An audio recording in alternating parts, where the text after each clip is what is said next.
हाँ, तो नमस्कार दोस्तों, मैं एक बार फिर आ चुका हूँ आपके सामने। तो आज हम बात करेंगे हरिद्वार लोकसभा सीट पे, जो कि उत्तराखंड का एक अहम लोकसभा सीट है, जिस पे पिछले विगत 10 सालों से बीजेपी ने अपने उम्मीदवार को किया था तथा वो जीता भी था। और आज हम उसी भी लोकसभा क्षेत्र के बारे में बात करेंगे। इसमें हम मेन 3 वो हैं, एक तो बीजेपी का होगा, जो बीजेपी ने अपना सांसद उतारा है त्रिवेंद्र सिंह रावत।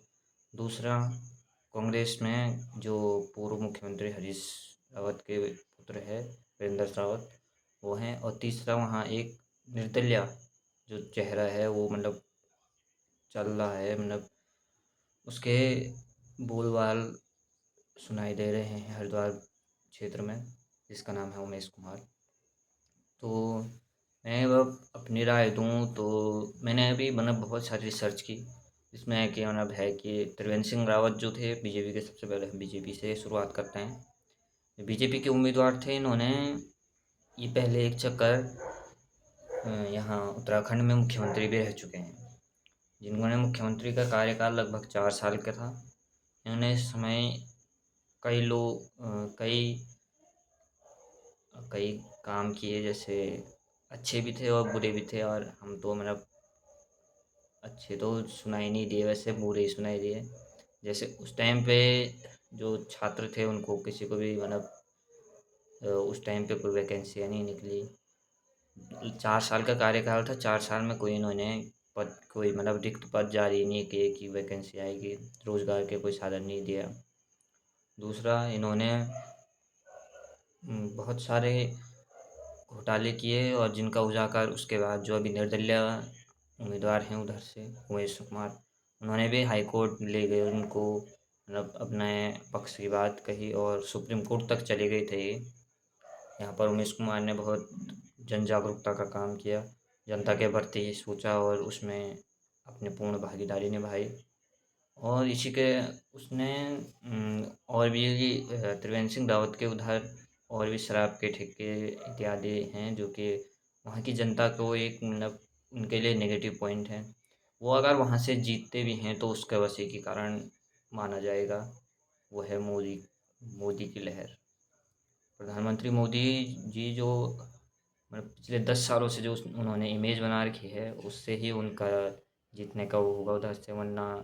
जीत का अभी वरना कोई चांस नहीं है, क्योंकि वहाँ से कोई योग्य उम्मीदवार उमेश कुमार ही लगते हैं, जिन्होंने जनता के साथ समर्थन किया, जनता के साथ रहे। वो अभी उधर लोक हरिद्वार में विधानसभा सीट से विधायक भी हैं, और साथ ही साथ अभी लोकसभा का चुनाव भी लड़ रहे हैं।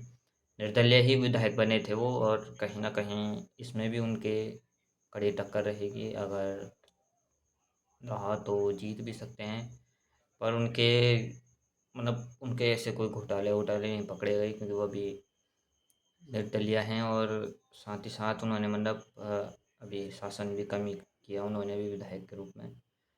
तो ऐसे कुछ घोटाले वगैरह ना पकड़े गए उनके। और इसी के साथ उसमें तीसरा जो उम्मीदवार है हरीश रावत के पुत्र त्रिवेंद्र सिंह रावत के विपक्षी वीरेंद्र सिंह रावत, उन्होंने कई मतलब ज़्यादा चर्चित तो नहीं रहे वो, पर हरीश रावत पूर्व एक मुख्यमंत्री रह चुके हैं उत्तराखंड में। उनके टाइम पे राष्ट्रपति शासन आया था उनका, वो हो नहीं पाया, कुछ विधायक चले गए थे, तो इससे उनके टाइम पे ही राष्ट्रपति शासन लगा था।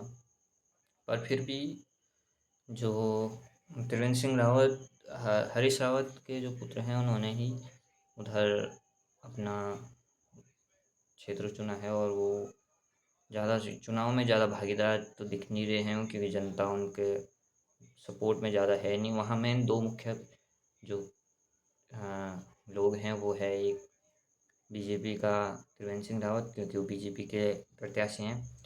दूसरा वहाँ है उमेश कुमार, जो कि एक निर्दलीय हैं और जन जागरूक लोग हैं, लोगों के साथ जुड़े हुए हैं। उन्होंने बहुत सारे आंदोलन किए, शराब घोटाले के जांच जूझ करवाई, सीबीआई वगैरह बैठाई उधर उधर बहुत सारे अन्य काम भी किए, अपने विधायक क्षेत्र में भी अन्य काम किए। तो इसलिए कहीं ना कहीं उन्होंने अपने जो क्षेत्र है, मतलब हरिद्वार पूरे क्षेत्र क्या कहीं भी बोलो तुम, उन्होंने अच्छा ही काम किया। तो मेरे को लगता है अगर यहाँ से सांसद में जाएंगे तो वो अपना पूर्ण बहुमत के साथ मतलब अपना पूर्ण योगदान देंगे।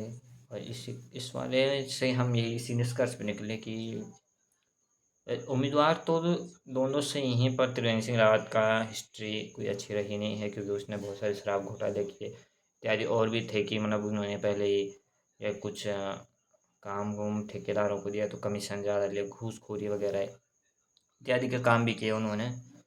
तो उनका हिस्ट्री अच्छा नहीं रहा। पर उमेश कुमार जो कि जिन्होंने हमेशा जनता के वो किया, जनता के साथ रहे वो, उनके जनता के साथ लगाव से देखने के बाद अब हम कहीं ना कहीं कह सकते हैं कि इसमें हम उमेश कुमार को सपोर्ट करेंगे कि उमेश कुमार एक अच्छे नेता हैं। सपोर्ट तो क्या, पर अब हम बस यही बताना चाहेंगे कि उमेश कुमार एक योग्य नेता हमारी दृष्टि में है। ये हमारे अपने अपने वो है। अ, और तुम्हारा जो तुमको योग्य लगे हरिद्वार विधानसभा से लोकसभा से तुम उनको वोट दें। और इसी के साथ आज कमेंट भी करना अगर कोई हरिद्वार विधानसभा से हमको देख रहा है, तो तुम्हारी क्या राय है वो हमको कमेंट में भी बताना, हम ताकि और हमारा उत्साह बढ़ सके। इसी के साथ धन्यवाद।